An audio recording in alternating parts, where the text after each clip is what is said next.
You're listening to Talking Hoosier Baseball, a podcast by fans from the iubase.com website. For anyone wanting more information on the Indiana University baseball program.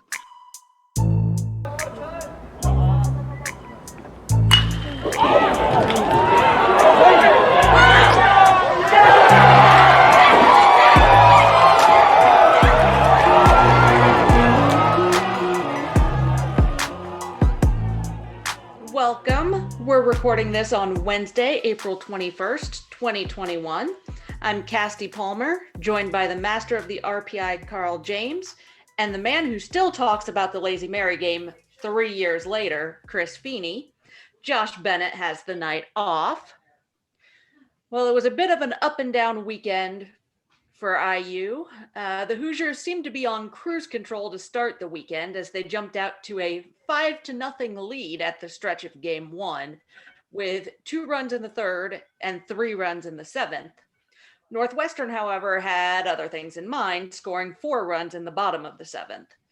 The pitching staffs were on point through the remainder of the game, with neither offense getting a runner further than first base. The Indiana scoring got their offense moving in the third inning. Drew Ashley was plunked with 1 out and was moved to second on a Grant Richardson single up the middle. Cole Barr drew the second of what would be 3 walks on the game to load the bases with just 1 out.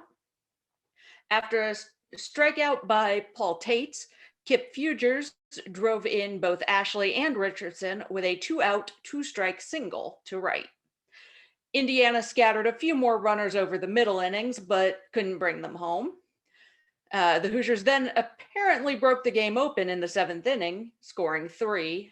Richardson had his second hit of the game, followed by Barr's third walk of the game, which chased the Wildcat starter. Tates welcomed the new Northwestern pitcher with an RBI double down the right field line, driving in Richardson and moving Barr to third. A sac fly by Morgan Colopy scored Barr, and Tyler Van Pelt followed that up with a 2-out, 2-strike RBI single of his own. Every Hoosier batter reached base during game one. 6 batters had at least 1 hit, and 3 Hoosiers had a multi-hit game. On the mound, Tommy Summer was dominant through the first 6 innings, giving up just 1 hit and having just 2 runners reach as far as second base. That 1 hit came during the 4th inning, which was the only real time Summer faced trouble before the 7th inning. A leadoff double, walk, and wild pitch went for nothing as Summer recorded a pair of 3-pitch strikeouts. The 7th inning was a struggle for Summer. He issued a leadoff 9-pitch walk before allowing 4 consecutive 1-out singles, most of which were to the bottom of the Northwestern order. That was the end of the line for Tommy, who was relieved by Nathan Stahl. Stahl struck out the first batter he faced for the 2nd out of the inning, but then gave up a bases-loaded ground rule double. The 9th batter of the inning hit a fly ball to Richardson in center to end the inning, stranding 2 runners in scoring position. Closer Matt Litwicki made his first appearance in almost a month, picking up the save with a scoreless 9th inning. Saturday was a bit of a reverse from Friday, with Northwestern jumping out to an early lead and Indiana clawing their way back into a game which would eventually be an 8-5 loss. Hoosier starter McCade Brown again had some struggles with control in the first inning, hitting the first batter on a 1-2 pitch and walking another batter to move a runner into scoring position with just 1 out. A strikeout and phenomenal barehand play by Barr left them there. The 2nd inning didn't go quite so well. Brown gave up a leadoff home run to Bianchina before fielding a bunt and striking out the 3rd batter of the inning. A 2-out error proved costly as the next 2 batters smacked doubles into right center field to push the score to 3-0. Brown faced Bianchina again in the 3rd inning with the same result.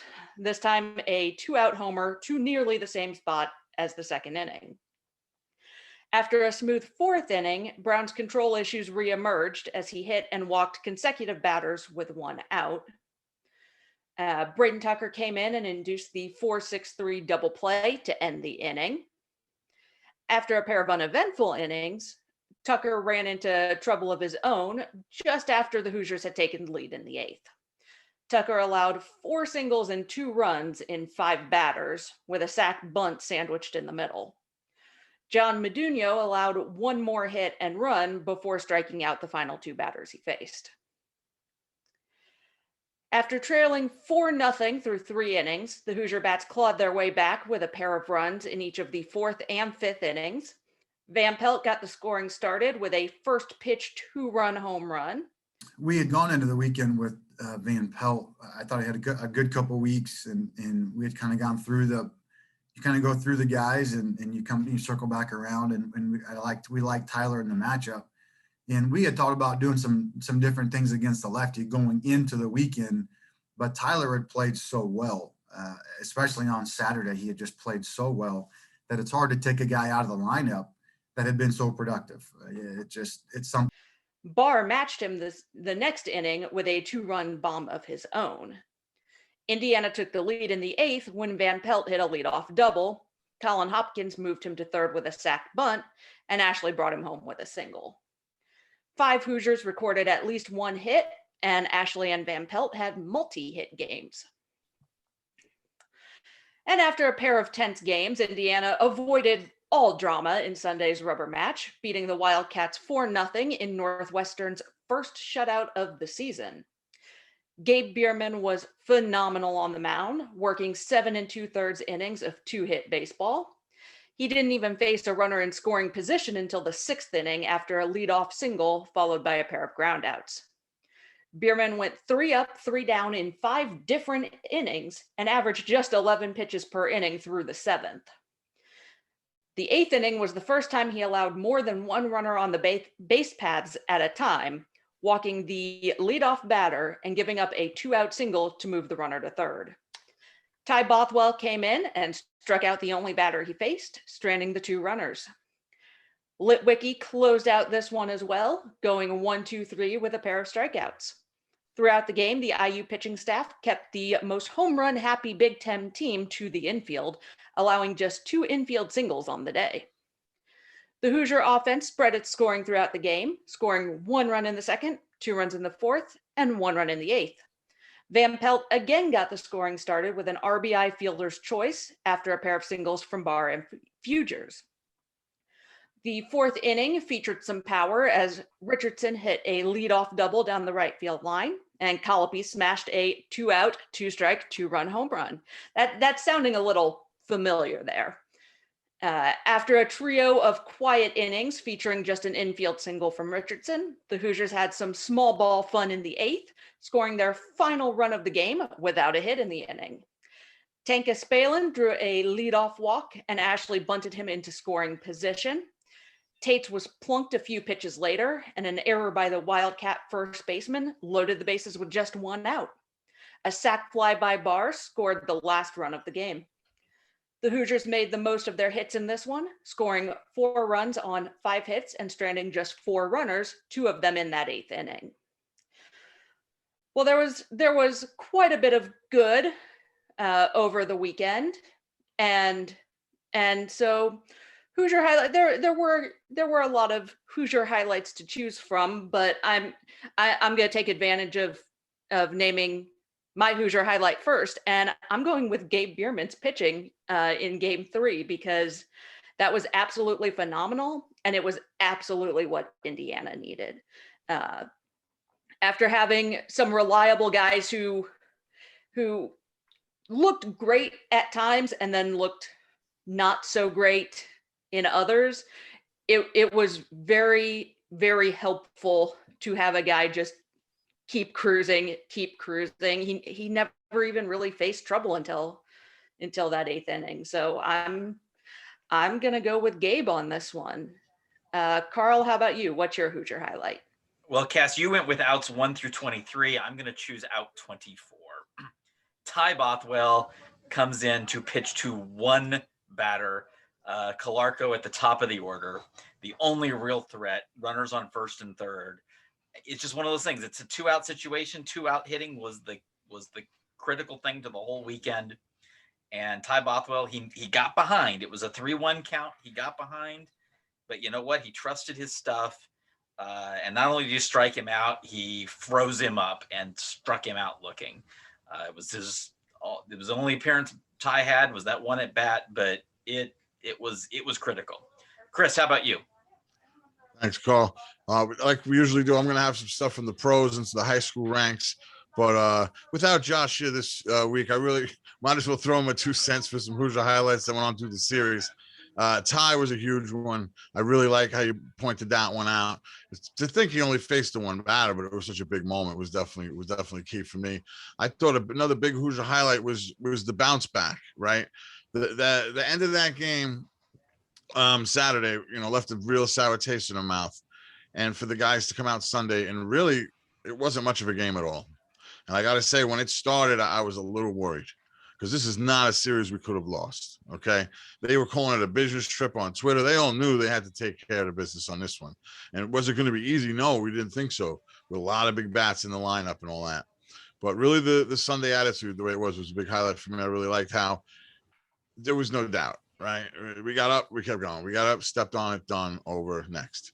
So for me, that's another big highlight, for the Hoosier ranks on the field. As far as the pros, unfortunately, I had to do some editing today. Caleb Barriger's streak of no runs allowed did stop today at 18 innings straight. All right, so it was 22 straight appearances. And he does get a lot of one-out appearances where he vultures those wins. But for 22 straight appearances, he had not given up a run. Ironically, it was a misplay by Dickerson that kind of cost it. It was an unearned run. But Barriger did stop the streak. But for those who didn't know about it, I mean, this was going back 17.2 innings, going back to August of last year. And it was real impressive because he comes in like Ty. Boom, you're going to get one batter. That's all you're going to get. You got to get it done. And we'll probably score 2 runs after you leave and get another win for you. But Caleb was real impressive. It did stop today, though, during today's game. Another Hoosier highlight, Kyle Hart. He got 10 strikeouts in 4 innings in his not inter-squad, but the alternate site league team. He was actually playing the Mets. Yes, he was. Unfortunately, the Met bats didn't stack up too good against Kyle Hart's team, but Kyle's showing it again. I really hope he doesn't get stuck in that 4A role that some players do where they dominate the minors and then the majors just isn't there for him. I'm going to chalk it up that last year was a funky season. There were no fans. Everything was weird. And I think he's going to get another shot this year where it being more normal. I look forward to seeing Kyle getting on the mound for the Red Sox again.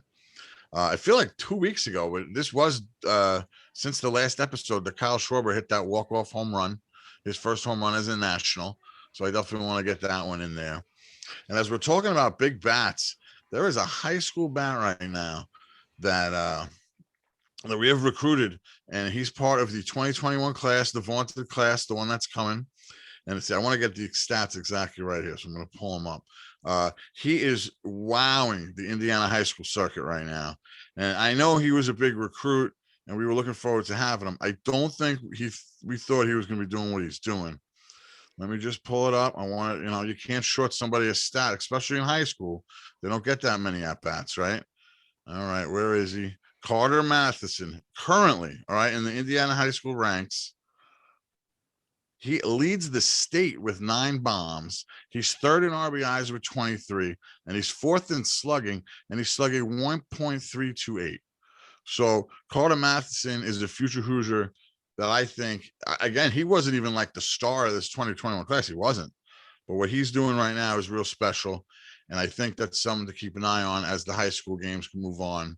They've only been playing a couple of weeks, but then to lead the whole state in homers, he's only played 12 games. He's got 9 bombs. I'll take it. As many home runs as we can get to the bar, I'll take. Speaking of stats and homers and numbers, we're going to kick it over to Cass now for a stats update. Thank you, Chris. For this week, I took a deeper dive on some of the offensive stats, really focusing on the differences between wins and losses. And the first thing that stands out real quickly, in losses, this offense is batting 190. In wins, they're batting 279. that answers a lot of questions right there on its own. That 190 average as a team in losses, that is really not good. Compounding that is a high strikeout rate. In losses, the team is averaging, they're striking out about 35% of their at-bats. So more than 1 in 3 at-bats, they are striking out. In wins, that's 27%, which is still a touch high, but it's under 30, which is my big goal there. And something that I've mentioned before, and we've talked about a bit, this team thrives in 2-out situations. That is kind of the make or break for this team this year. In losses, the Hoosiers are batting 152 with 2 outs. In wins, they're batting 311 with 2 outs. That I knew it was going to be different before I ran the numbers. I did not know it was going to be that different. And that for this season, at least, that seems to be a big part of the difference maker. Those 2-out hits, especially some of the, I said it several times in the recap, 2-out, 2-strike hit to bring in a runner like that. That's what this team thrives on.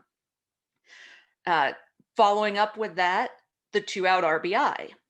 In losses, the team gets about 1 RBI every 16 2-out at bats. In wins, that's 1 RBI in every 4 2-out at bats. That's just such a huge difference, that it's just batting on a completely different level in these wins. And looking at more 2-out numbers in losses, the team striking out in 50% of at-bats with a runner on third and fewer than 2 outs. That's not great. Put it pretty much anywhere in the outfield, and that's a run. We saw it a few times over the weekend. Put it into the outfield, it's a run.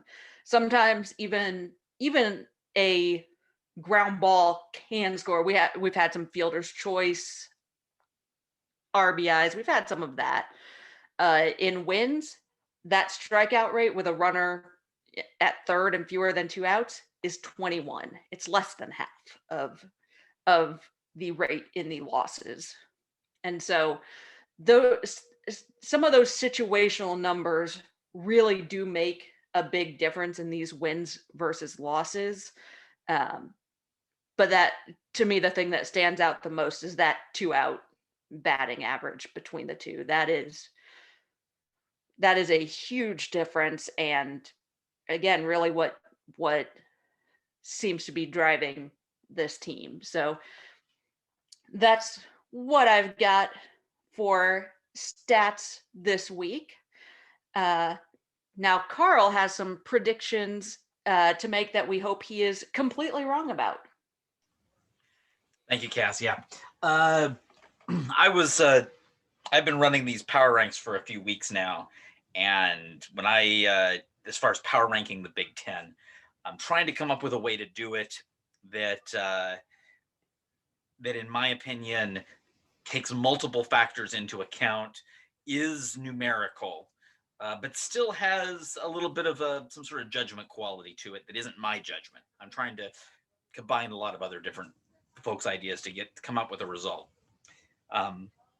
And really, I felt that in the end, for that eye test piece, I had been relying on D1 baseball's preseason rankings because they're talent analyses.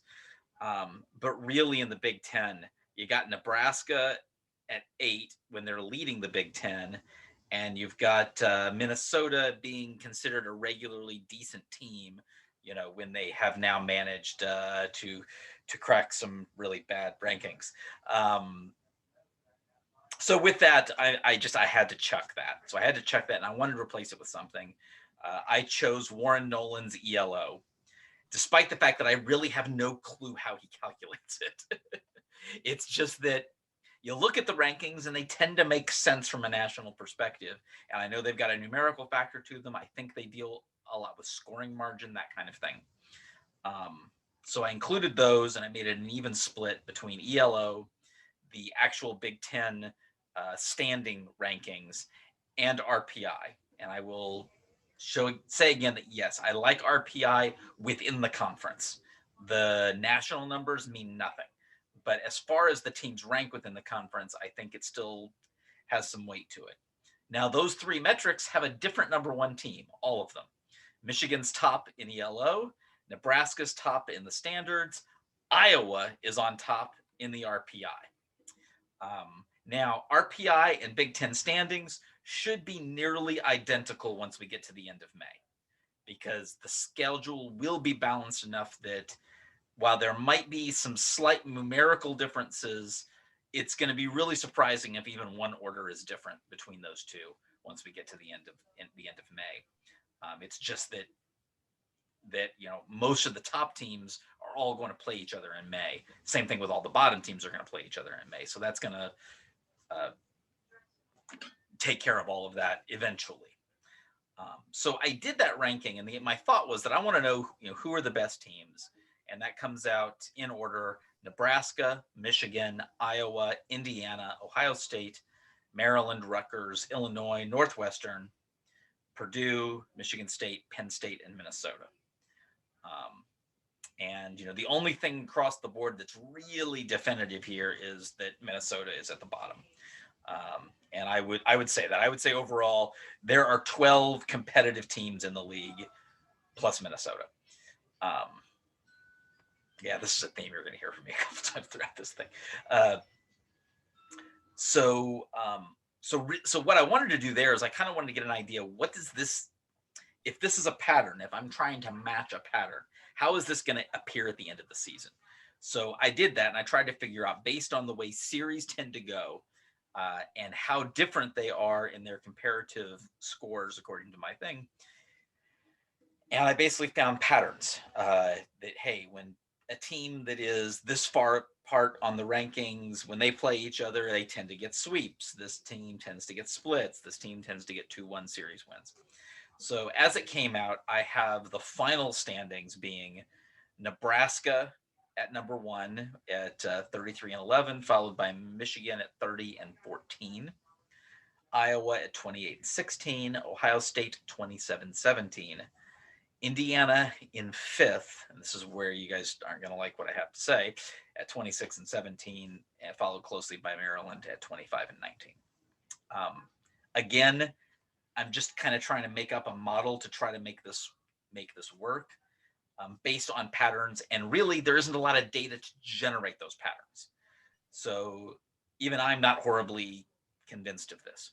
The other thing to look at is, if what we've heard is true, if 4 Big Ten teams are getting in, I have Indiana going 11-9 down the stretch. All Indiana has to do is improve that to 13-7 down the stretch, and Indiana is easily in the top 4, if not the top 3. So that much is doable. As far as winning the league, you know what? I think there's going to be a team that goes on a tear. Who is that team going to be? Can it be Indiana? Absolutely. It could be Indiana. The thing is, there's 3 other teams there. And if one of those 3 other teams are the one that go on the tear, they're the one that's going to win the league. That to me makes the odds less. The fact that we're dealing with a lot of teams with a possibility and a chance means that any one team doing it, their odds are going to be less. So I really hope that a lot of the national pundits that are convinced of the 4-team scenario are correct. We won't know that until Selection Monday on Memorial Day in May. But my hope is that Indiana becomes that team that gets on a tear. And like Coach Mercer said, he feels the team hasn't played their best ball yet. And if they get it together, maybe everything I wrote here is just a bunch of garbage. And I hope that it all is. All right. So now it's time to hand out the hardware. Chris, what do you got for the red belts? Thanks, Carl. We have a bit of a change from last week where we had that trifecta horse race where you couldn't have picked 1, 2, or 3 of those winners. We do have a bit of an upset winner, I have to say, for this week. We'll save that one for third. For the defensive red belt for the Tony Butler Award, several good plays in the field. One outstanding play in the field, and this is Cole Barr. On that play down at third base line, when he had to do or die, I'm going to barehand this thing and throw it, or it ain't going to happen. He really went all out for that ball. And I was honestly not that surprised he made the play. It's just we've seen his defense improve so much since when, like, regular ground balls, we didn't know what was going to happen, to where I was like, he's got a shot at this thing. And it made it happen. So I got to give it to Cole for this week. It sounds like he made a real nice play in foul territory also to save an out on a pop-up. But Cole's defense has really improved. I feel like we spoke on that last year, and now he's taking it to another level. And I think that's a big part of his leadership. I know Coach Mercer talked about it when we had him on in the preseason. I was off the cuff. I think I wasn't even in the script for him or anything. I was just like, who's the best defensive IQ guys we got? And Cole Barr was right up there that he picked out.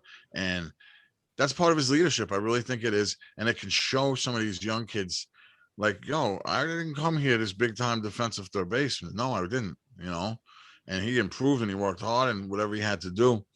Who knows how much further he would have improved his defense. He didn't miss barely the whole freshman year, right? He missed a lot of time that first season. He could have been even further along with his defense. But Cole Barr definitely earns it for the defensive red belt. For the pitching red belt, Cass pretty much said it all. I think it pretty much is an obvious one with Gabe Bierman. He was the most dominant pitcher. He also went back to what I said with the Hoosier highlights. He didn't give them an inch. They say, give him an inch, he'll take him. I didn't give him anything. Gabe decided that this was my show. You know what I mean?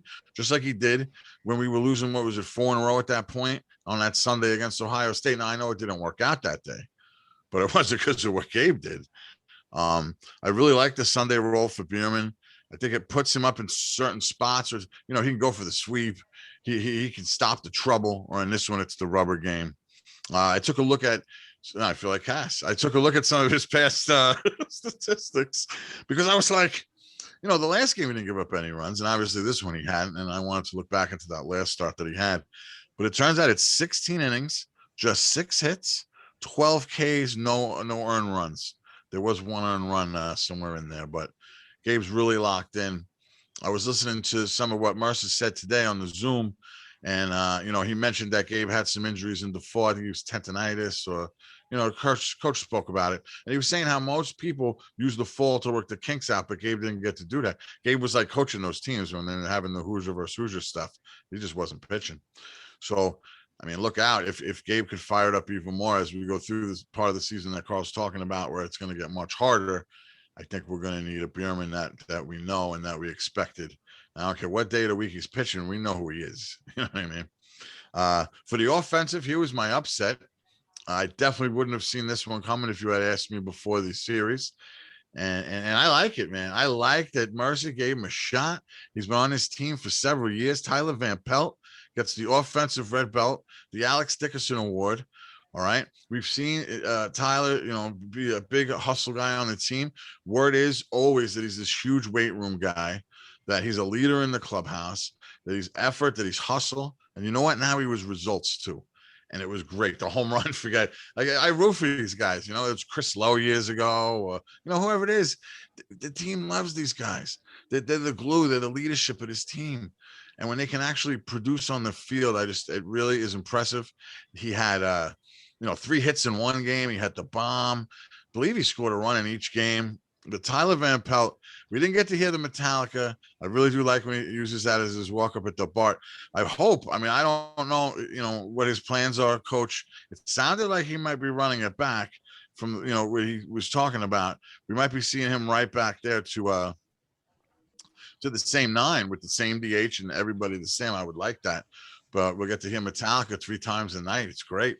You know, I don't know. I enjoy. One year, Red Hot Chili Peppers somebody had, and I would get a kick out of that every time. It's just something different. You know, you're used to certain type of songs, and then the same ones even from everybody. And then Tyler Van breaking out the Metallica. So Tyler, I didn't see it coming, but I'm real happy for you. And he works hard. He deserves it. So for the Red Belts this week, we have Cole Barr defensively, Gabe Bierman offensively, Tyler Van Pelt to wrap it up for the 3. And we're going to kick it over to Carl for the series preview for the Gophers. Yes, Chris. Minnesota debuted this week at number 6 in 11.7's bottom 10 rankings. I don't know for sure, but I think that this is the only time a Power 5 team has been on that ranking so far this year. They usually have some cool mascots, Carl. I've always looked at those lists. I like looking at that bottom 10 because these teams that make it are like these little small schools, and they have these, like, the mascots are really cool. But now you're right. I didn't realize that part. There's never any real teams when I'm looking at it. Yeah. Oh, that's true. And it's just, we're looking at this, and it's just surprising. I picked this team to win the Big Ten last season in 2020. And if you think about it, yes, they lost their one stud pitcher, but that shouldn't be enough to make them this. All right. Well, the third place Hoosiers are going to be hosting the last place Minnesota squad, which is sitting at 4-20. It's a 3-game set starting on Friday. IU did win the previous 2 times these 2 teams have met, which was the opening week pod in Minneapolis. These were scores of 5-2 and 8-1. And I know it's one of the things, hey, isn't it bad luck to be talking about them like this? I'm sorry. This is plain.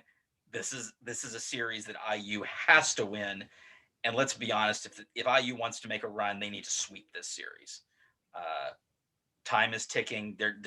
There's not a lot of opportunities. This is the last, hey, let's go get 3 wins that the team should get. The Gophers are 1-9 on the road so far this season. They were swept at home last weekend by Michigan, where they were outscored 34-10. I'd say the series was closer than that, mostly because of that first game, which I think they gave up 21 runs in the Friday game. On the pitching side, Sam Ireland, a sophomore right-hand pitcher, he's been getting the call for the openers. In 37 innings of work, he has given up 17 runs. He has struck out 35, walked 16. His ERA is 4.1. The game 2 starter is Jack Liffrig. Despite everything that I said, this guy is coming in as the reigning Big Ten pitcher of the week. So after throwing 7 innings of shutout ball, he gave up 2 hits and a walk, struck out 8. So yeah, he struck out 2 more than Gabe did, but he didn't get the win. Let's say that. So far this season, Liffrig has thrown 40 innings as a 4.24 ERA. He's given up 19 earned runs and 7 strikeouts to go with 14 walks. He sits at 1-2 on the season. He is a lefty, so that may be the biggest concern for our hitters is that, given that he's coming from the left-handed side. After that, it's going to be a bit of a mystery who we're going to see on Sunday. Last week, Josh Culliver got the start. Culliver is a senior right-handed pitcher, has only thrown 14 innings to date. He's given up 10 runs, 14 strikeouts, 5 walks. He's 0-2 at a 6.43 ERA. As a staff, the Gophers are a 7.93 earned run average, 300 batting average against. Opponents have scored, it's only 24 games, 211 runs against this pitching staff. Struck out 186 times to 140 walks, and have given up 39 home runs. So let's be honest, this is an opportunity for the Hoosier Bats to get healthy, get on a roll, get comfortable. I mean, that's really what it's going to be about. Can Indiana hit? Can Indiana really make this this team hit? And we know they're probably going to do what they've done before, which is throw breaking ball after breaking ball. But you know what? This team is ready to take this on. Offensively, Minnesota's led by Zach Rabe. Rabe is leading the Gophers in all statistical categories. He's hitting 405, 4 home runs, slugging 658. The one other guy to look for is Easton Bertrand. He's only hitting 255, but he has been coming off of late, had a big weekend, including 5 hits and 2 home runs against Michigan. Obviously one of the best teams in the league. But they only have 2 guys that are hitting over 300. They're only hitting 240 collectively. They've only hit 16 home runs and walked 94 times. They've struck out 206 times. So he said this is a weekend that I'm not afraid to say this should be a sweep. There have been some scheduling movements of late. Friday is now a 1 p.m. doubleheader. That's the only time. So we just don't know when the second game is going to start. That's going to depend on how long the first game goes and how much of a break they decide. Usually 45 minutes to an hour is the break. But game times can be different. The Sunday game at Northwestern was barely over 2 hours. So you never know. Both games will be 9 innings. That is really good news. The Hoosiers need to have an opportunity with the Minnesota bullpen. So glad to see those are going to be 9-inning games. Partly cloudy, 60 degrees on Saturday. Well, I'm sorry, on Friday. On Saturday, there's going to be no game. Sunday, it's going to be a morning game at 11 to wrap it up. Similar forecast, partly cloudy, 63. All games will be on BTN Plus, as usual, and the IU radio network. Josh put together all the details, really. The commentary on Minnesota, that was all mine.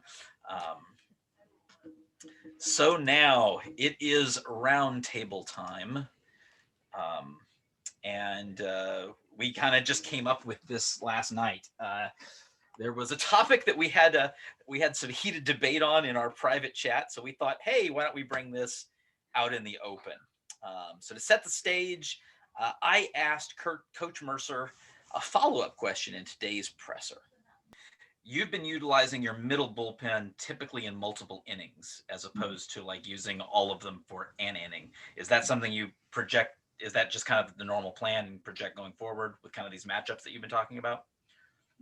Yes, because when we pick the guy, like I don't necessarily go into the game, or Justin and I don't, with a specific plan. It's like, hey, who's up and who's down?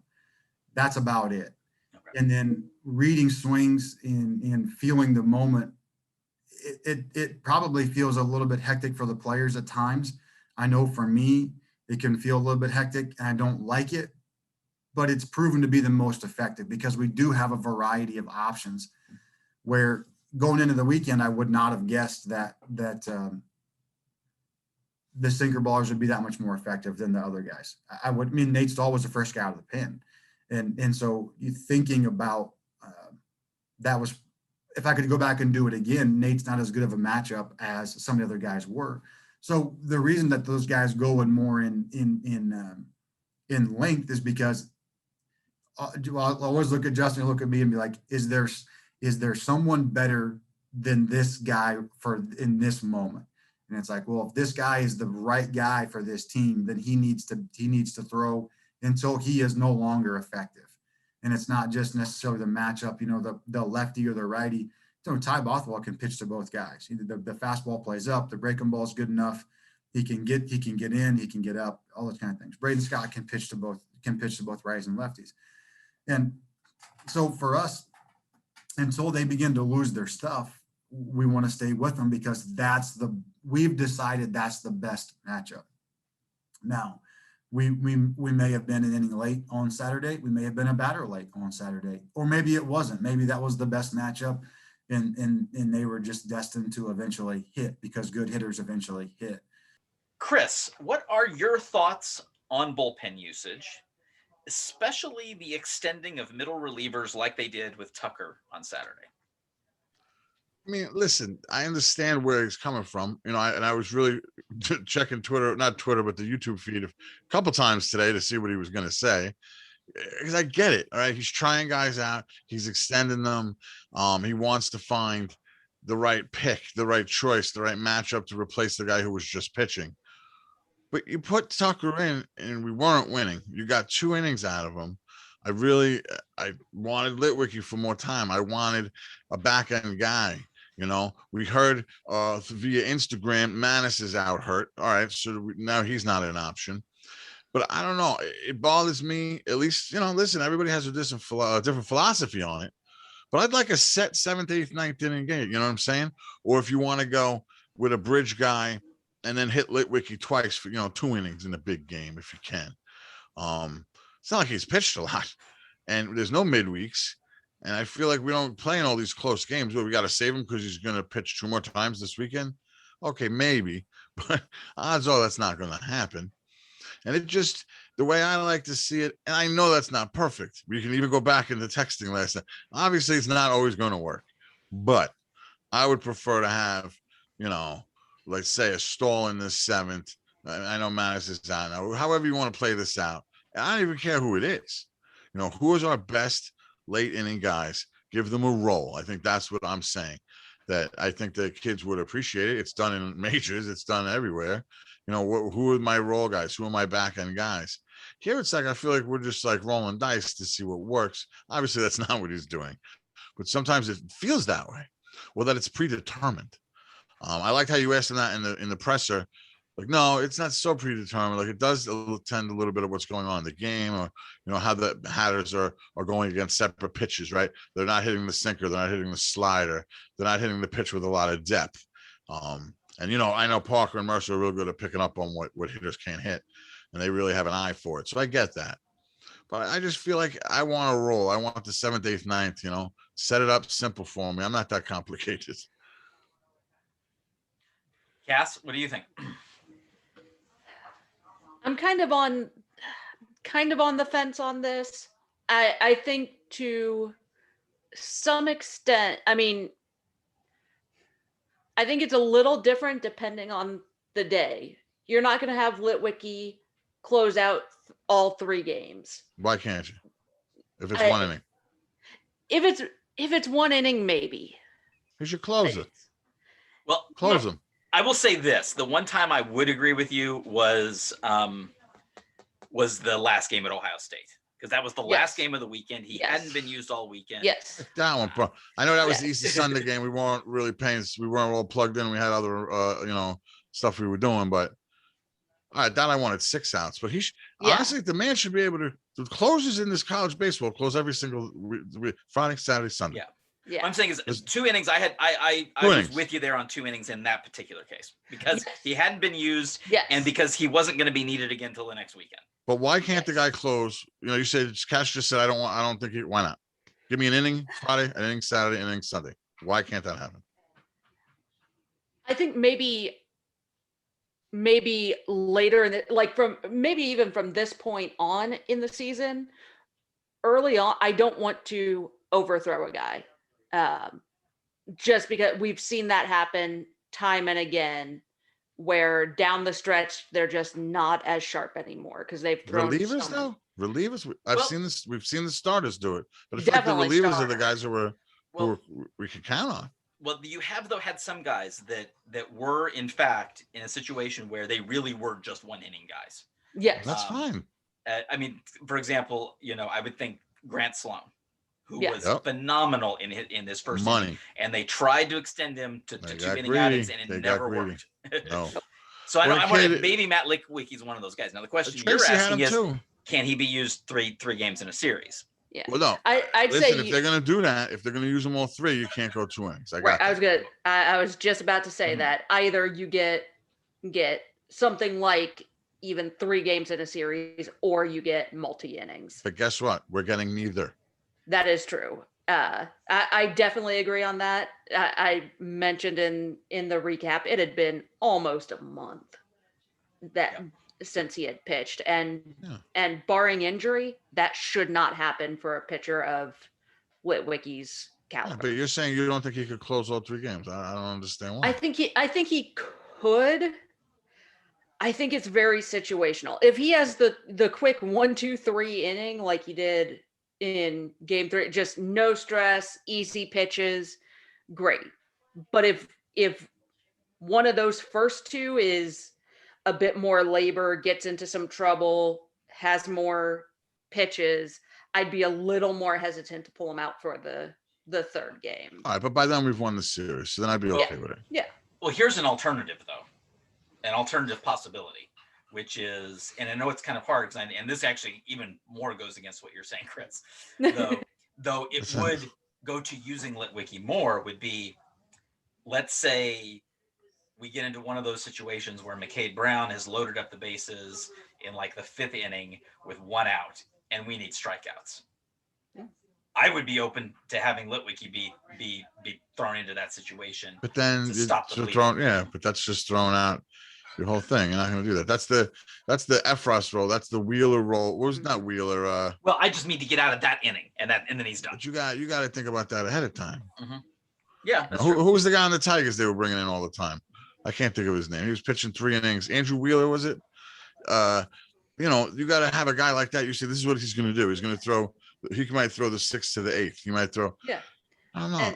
What happened to having a nice 7th, 8th, 9th? These are our guys. Well, I'm going to answer that. And I think this is what it comes down to is, so, to Coach's point, he says, hey, we've identified a guy who we think his profile best matches against this thing, and he's not been used so far this weekend.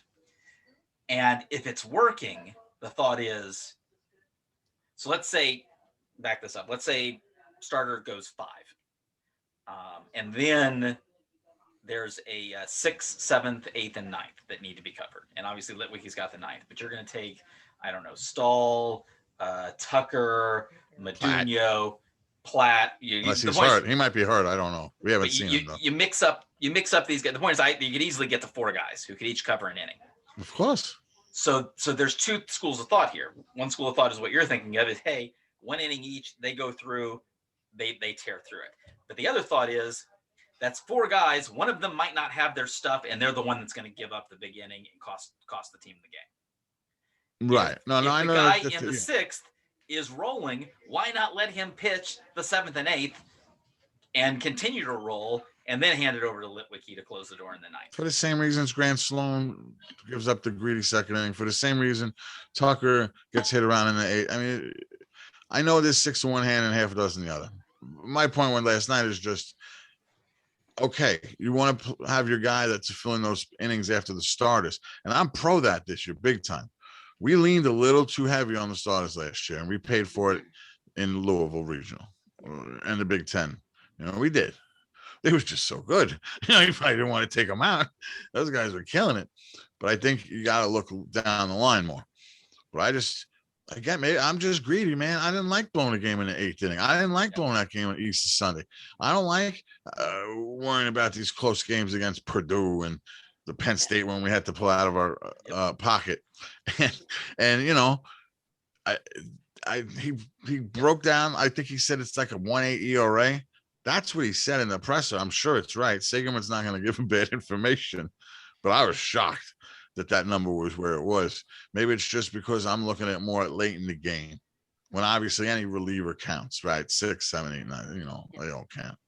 I just feel like if I had my way, that's what I would want. I feel like a role, this is how we're going to play it out. And maybe this is all a tryout for that, but it didn't sound like it in the presser. I got to say, it sounded like he's okay with, rolling like this. Yeah, but then again, he was also very adamant that he was going to keep changing position players. and then we didn't even get a pinch hitter all weekend. So it does make my stats easier. Oh, I bet. I mean, it was the same 9 guys all weekend. That was almost the same order. 2 out of the 3 games. But that's what he's wanted. as he's been here and he's talked and he's preached it, he wants to know who my guys are. I just don't know when that cutoff the try. It's like he does tryouts. I really think that's kind of how it is. Yeah. And at some point the tryout's over, and here is what I have. And let's be honest with what the starting pitching has done. There's not been a lot of tryout. No. Starters have been outstanding. Yeah. But I think we thought they would be, no? Yeah. Well, I mean, there were question marks. There were question marks, and I think Brown is one of those things. In the end, I guess Brown's about what we would expect, which is, when he's on. Oh my goodness, he's on. When there's control issues, it's a little more difficult. And the good news is, as they proved in the no-hitter, hey, if he throws the ball in the strike zone, most of the time it's going to take a good hitting team to do something with him. Yeah. But I mean, that was against Illinois, and look what he did. Yeah. They're a good hitting team. Yeah. Northwestern was able to handle it a little bit better. Although, if you think about it, this is the thing that's most impressive, I think, about this past week with all the pitching. Northwestern hit 45 home runs before that series. They hit 2 home runs in that series, both with a guy who came in with only 1. Yeah. When they had guys... Those are the only home runs they had, the guy who homered back-to-back innings? Yes, that was it. Arancado or something? That was it. Yeah. Wow. I didn't pick that up. I know I remember that action, but I thought they hit other bombs. No, none of their scoring was off of bombs the other. So that team was it should have, by the stats, scored 6 to 7 home runs over the weekend. Were held to 2, and none of their top guys were the ones that hit them. Yeah. He just had a really good day, that kid. And even a lot of their hits, I mentioned for the third game, pair of infield singles. Game 1, there were a couple of doubles, but up the middle, third base. Well, the whole 8th inning. Yeah. With Tucker, and then who they bring in after Tucker? Who did we bring in? I don't remember, but Meduno. We're doing it single. I felt like it was all singles, Yeah. kind of like that stall inning that he got out of. And none of them were hard hit through the right side. Yeah. Mercer's always calling them like CNI something, CNI whatever. Well, and then on Sunday, the only hits that Northwestern got at all were infield hits. Yeah. Just the 2 off Gabe, right? That could have been a legit, complete game if you want to keep going too. Yeah. And that's where I get into a little bit of trouble as that, like if I were the coach, because I probably would have had Gabe finish out that 8th, and that probably wouldn't have ended well. I mean, Ty came in, got that immediate strikeout, and it was done. I always want to be greedy, but with the relievers, I don't know. I'd say I am fine with pretty much, I'm going to say pretty much, not quite anybody, but with pretty much anybody facing the order one time through. And if they can get 3 innings going one time through the order, phenomenal. If they get an inning and a partial, or they get 2 innings, I'm good with that. And he can't pitch the rest of the series? You're okay with that?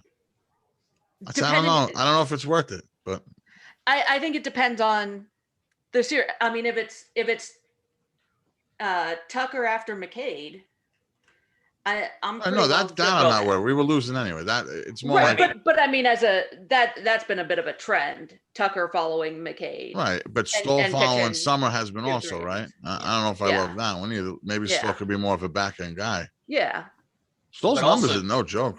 But also, you look at Meduno, who had some really nice extended outings, and then tried him in the back of the bullpen, and tried him in the back of the bull. Well, but tried him at two innings here, and then in the same series 2 innings, and that second inning didn't go so well. So yeah. It's like we have just so many arms. Like you don't have to keep doubling down. You don't have to triple it. Nobody has to go through the whole lineup. It's okay. Oh yeah, but I'm just saying, if a guy is cruising, I'm not concerned about pulling them until you start to get to that getting through the order all the way. If you're going into a second round, that's where I start to get a little. I agree. That's a nervous. That's a little much. And unless it's a level of domination that's right. Like Gabe Bierman against Michigan type situation. Right. Right. That's a different. That was nasty. Those are the exceptions, not the rules. Yeah. But I feel like even then, when that was happening, didn't we realize that he was a back? I mean, maybe not realize he was a starter or whatever, but during that game, we knew, okay, he's a back end guy now. Yeah. It was like he had earned his chops, kind of. Yeah. I think that's what Mercer's doing. Yeah. But I don't know. That my only thing was give it to me 7, 8, 9. Cool if it doesn't work. That's all it was. It was about having them have a role. Yep. I And get that. I'm pretty solid on the 8, 9. Have a setup, have a closer. 7th, I can give or take. If you've got a guy who can bridge 6 and 7, I don't have. Oh no, that would be cool. Definitely. Yeah, I don't have a problem with that. Guy go 6 and starter go 5, reliever 6 and 7, and then set up and close. I'm good with that. Well, this one, this weekend, I don't think should matter too much. I better not matter. I am Well- knocking on wood while you say Yep. that. Yeah, Well, and yeah. I would not, though, be shocked if the thought process, though, is that we will see the starters get pulled a little Early. earlier in their Yeah. pitch counts. Sure. And maybe absolutely. I would not be surprised to see a couple of maybe not new faces, but faces that we either haven't seen in a Yeah. while or I Yeah, don't. this Well, guys that we haven't seen a pitch. I hope so, but that's because I'm hoping we're putting cricket number after cricket number on. yes, That's why. right. Other than right. that, it may not be the case. However, I also think that they may make the decision up front that they are going to limit the pitch counts. And just to Chris's point, this is an opportunity to make sure we're not overextending the starters Yep. Without that break. Now, the good thing for Gabe is he got a week off because of the Illinois series. Yeah, So Gabe And may Ty. be Ty's rested. well, Yeah. yeah, exactly. So, well, but yeah. So, but the point is, we may see Ty. Maybe he's the one that follows up Brown, and maybe Brown's limited to just 60, 70 pitches or something. So yeah. Remind me next weekend. Is it a 4-pod or is it 4 versus Iowa? it's a pod. It's a pod. So No, it's no, 4 no, games. No. Iowa's a 3-game series. Okay. And isn't it Iowa at the BART the following weekend? Yes, All right. So that's not a 4-gamer and it's not a pod. that It's is all a Iowa. 3-game series. But oh my goodness, that is important. It may But that's be, my no, it but may that's be my it may be between IU and Iowa to get that 4th spot in the NCAA and that's my tournament. So, point, and I'm grateful and I'm happy that it's a legit real baseball series. 9-9-9. Yep. Good. I don't want a pod with Iowa involved. yeah, I think Iowa's actually they played like a whole bunch of pods at the beginning. They're done with their pods. So Yeah. because I that's know why- we do have some more and pods that's why coming their up. RPI is so good. Yeah, it's pod after that. Yeah. Yeah, the I know we pods have a after few that. coming after that. And then No, we got the 7-inning doubleheaders. This doesn't feel is real, but I mean Major League's doing it. So what are you gonna do? now this is the interesting thing about the pod that we're playing. Because of the way the schedule is, we're going to face the number 1 and number 2 for both teams. Hmm. Yep. So that is really good news why Gabe is doing so well, because Yeah. Gabe is going to be in basically a Friday night matchup when Yep. when he goes to And pitch. this is following Iowa. Mhm. Okay. Yep. It's also one where all of the times are going to be shifted up quite a bit from what you would normally see this time of year, because the field at Piscataway does not have lights. Oh, listen, the New Jersey. Come on. But we get to face Rotowski again. Hopefully we'll hit him this Oh. time. He was good. He was real good, man. Right out Yeah. the gate, game 1 of the year, right? Yeah, he's struggled last couple weeks, so Yeah. I don't know. See- We'll see. But I actually kind of like the fact that Jack Lifford got for Minnesota got Big Ten Uh-huh. pitcher of the week. I would love for IU to put like a 10 spot up on him. So Oh, nice. I would rather have a guy coming off of something like that than a guy who's coming off of the 10 spot. the Well, week I mean, before. Lonsway has only had one good outing Yeah. all Yeah. year. Yeah. But you Guess- know he's a guess which guy. game? Both of those guys, the Rutgers guy's not Lonsway, but we knew the Rutgers guy was pretty good. Yeah. Yeah. We did. But I mean, Lonsway he's not really produced another good outing since then. No. And he was just, he had a immaculate inning. Unhittable. Yeah, Yeah. it's just, yeah. Hey, sometimes you get one of those days. Yep. We just hope that no one else has it against us. Okay, well, after that lively discussion, I think that'll do it for this edition of Talking Hoosier Baseball. You can read up on Indiana baseball at iubase.com and follow us on Twitter at see you at the BART and at IUBase17. On Instagram, it's IUBase, and you can always subscribe to the Talking Hoosier Baseball channel on YouTube, which features these video podcasts, game clips, game day media availabilities, and much more. For Carl James and Chris Feeney, I'm Cassidy Palmer, and one day we will all be together again at the BART.